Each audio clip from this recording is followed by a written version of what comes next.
మాత్రం భ్రష్టు పట్టిపోతుంది TRS. Okay, ఒక 55 సంవత్సరాల వయసులో తెలంగాణ సీఎం రేవంత్ రెడ్డి ఫుట్బాల్ అంటే ప్రపంచ ఫుట్బాల్ ప్లేయర్ ఎవరైతే ఉన్నారో మెస్సీతో ఆడడాన్ని మీరు ఎట్లా చూస్తారు చెప్పండి సార్. అంటే నేనేమంటున్నా అంటే ఆయనకంత ఆట మీద మక్కువ ఉంటే మెస్సీతో ఆయన ఆడంగా ఎవరు వద్దన్నారు. కానీ ప్రభుత్వ సొమ్మును సింగరేణి డబ్బులను సింగరేణిలో ఉన్న కార్పొరేట్ సోషల్ రెస్పాన్సిబిలిటీ డబ్బులను ప్రజా ప్రయోజనాలకు కాకుండా కేవలం ఆటల కోసం 100 కోట్లు దుర్వినియోగం చేయడం అనేది దాన్ని ఎవరు కూడా అంగీకరించారు. చాలా అవసరాలు ఉన్నాయి. పిల్లలు విషాహారం దీన్ని చనిపోతున్నారు.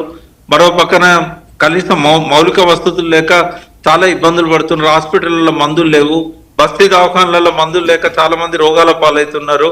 ఏమీ పట్టించుకోకుండా కేసీఆర్ గారు మొదలుపెట్టిన హాస్పిటల్స్ అన్ని మధ్యలోనే ఆగిపోతున్నాయి.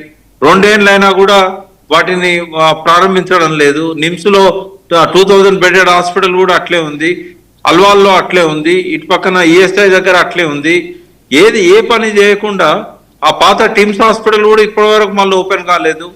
ఏది చేయకుండా ఆయన ఈ 100 కోట్లు సిఎస్ఆర్ ఫండ్స్ అని చెప్పి తీసుకొచ్చి సింగరేణి డబ్బులతో క్రికెట్ ఫుట్బాల్ ఆడడం అనేది కరెక్ట్ కాదు.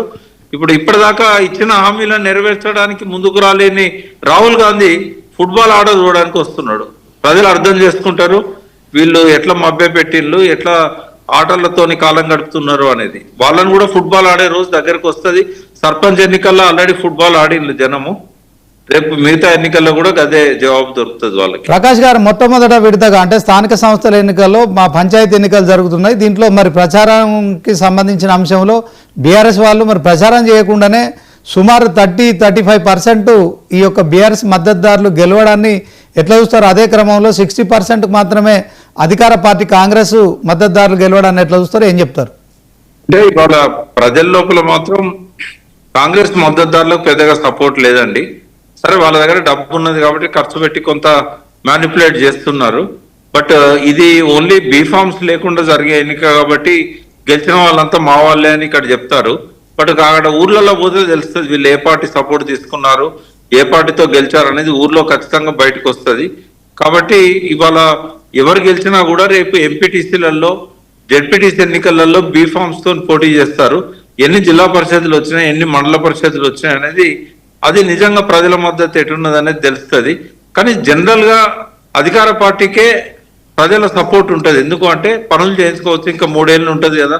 ఈ 3 ఏళ్లలో మనం కొంత ఈయన గెలిపించుకుంటే కాంగ్రెస్ ఆయన డబ్బులు వస్తాయి అనేది ఒక ప్రజల లోపల ఒక అభిప్రాయం అయితే ఉంటుంది. దానివల్ల అది రియల్ బలం కింద చూడొద్దు. అది లోకల్ బాడీ ఎన్నికలు ఎమ్మెల్యే ఎలక్షన్లకు భిన్నంగా జరుగుతాయి. కాబట్టి జిల్లా పరిషత్లు అన్ని వాళ్ళకు వచ్చినా కూడా కేవలం అభివృద్ధిని దృష్టిలో పెట్టుకొని అధికార పార్టీతోని కొంత ప్రయోజనం పొందాలని చెప్పి ప్రజలు భావిస్తారు. కాబట్టి ఇది రాజకీయాలలో పెద్దగా క్రైటీరియా కారాదు. కాకుండా లోకల్ బాడీస్లలో బలం ఉంటే ఏంటంటే రేపు అసెంబ్లీ ఎన్నికలలో క్యాడర్ ఉంటుంది వాళ్ళకి. ఇప్పటి వరకు కూడా క్యాడర్ టీఆర్ఎస్ కే ఎక్కువ కనబడుతుంది. ఈ ఎన్నికల ద్వారా క్యాడర్ ను పెంచుకునే ప్రయత్నం కాంగ్రెస్ పార్టీ చేస్తున్నది. ఓకే, ఈ ఫలితాలను చూస్తే రేపు పొద్దున 2వ విడత కావచ్చు, 3వ విడత కావచ్చు, పంచాయతీ ఎన్నికల్లో ఫలితాలు ఇలాగే ఉంటాయా సార్? దీంట్లో కాంగ్రెస్ ఏమైనా ప్రభావం చూపే పరిస్థితి ఇంత ఉంటాయి వాళ్ళ కాంగ్రెస్ విషయంలో. బీఆర్ఎస్ కే కొద్దిగా ఎక్కువ ఎడ్జ్ ఉండేట్టు కనబడతా ఉంది.